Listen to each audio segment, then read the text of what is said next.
This is just a quick plug to announce that on the 7th of February, I will be speaking at a webinar for the Italian Strength and Conditioning Society. My topic is leadership and soft skills in high performance sport. The webinar will be hosted at 9 a.m. to 11:30 a.m. GMT +1.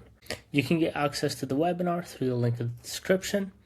And by taking part of this webinar, you will get 1 educational credit. Another question I've been sort of trying to answer myself is, should these baseline metrics change throughout the season, or are they, in your cases, the exact same throughout the I think they should. I mean, I think you should have a big baseline, generally know where they're gonna be, but if you're in your off season, yeah, my guys should not be jumping as high as they are right now. I don't need them feeling good in June, July.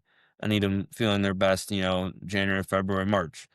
So I think you have a baseline within each section. Okay, my off season is gonna be down a little bit. Preseason, maybe up a little more from off season, but still not where you want them to be at. And then once you get in season, okay, this is where I'm expecting them to be on the up and up at the very top. I just think you have to have expectations for each time of the year. So you can have one big baseline, but you just have to know, okay, it's going to be below it, it's going to be above it. And then once you have enough data, okay, we could look at an off season baseline, preseason, and then here's our end season. Past 4 years, we've been around here for MRSI for off season. Yeah. Expect it to go up, and then it should be your highest in your in season. Yeah. When I've made athlete reports, I tell my athletes hey, I don't expect you sometimes to be jumping your best right now.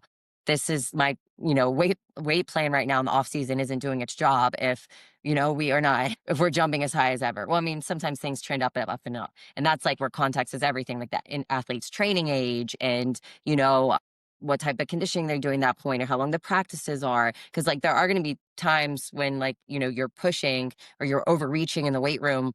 We're not really concerned about the jump metrics.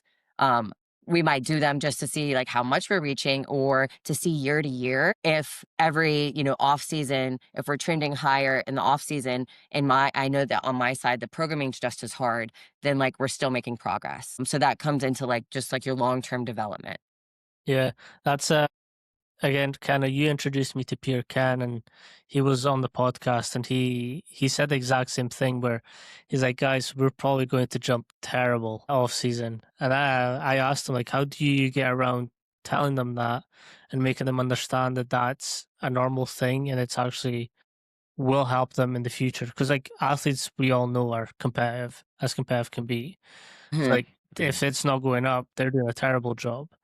So how does that conversation go when you're okay, let's take a step back and I mean, look at the big picture? I don't know. Yes, they're athletes, they're competitive, but they're still adults that got admitted to go to college. So you should be able to explain to hey, you realize how our off season, how hard, how you might be sore going up and down steps and getting on and off the toilet. That's going to affect your jump.